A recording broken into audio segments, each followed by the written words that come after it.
anybody noticed when they saw him was his beautiful curls.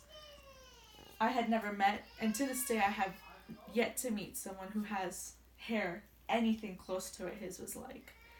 They were curls, just perfect little curls that just formed, and you could pull them and they loop right back up into the little curls. His name was Selvin William Caballero, and he was my dad. He was one of the biggest thrill seekers I had ever met in my life. He'd always find a way to make an ordinary day extraordinary.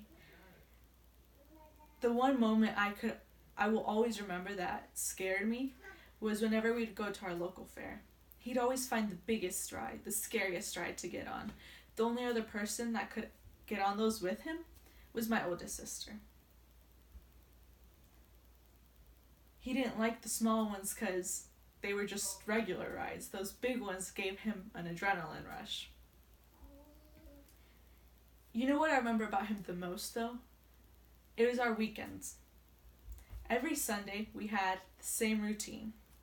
We'd wake up, we'd take a shower, and we'd go grocery shopping. Once we got home from grocery shopping, him and my mom would put the groceries away, and my sisters and I would sit in the living room waiting for him. When he was done,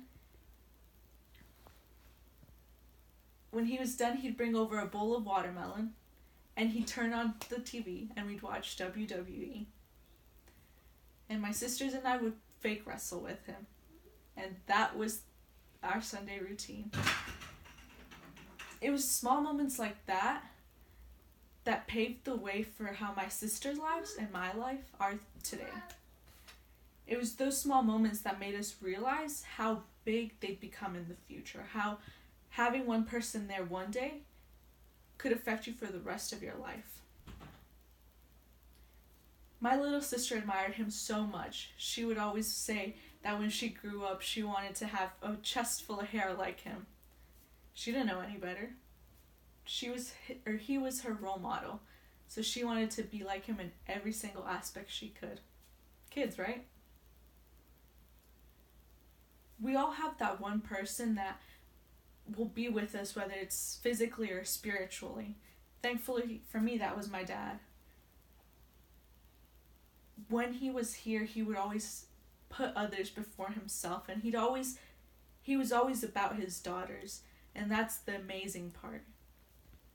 Had it not been for him and my mom's wonderful upraising, who knows how me and my sisters would have turned out.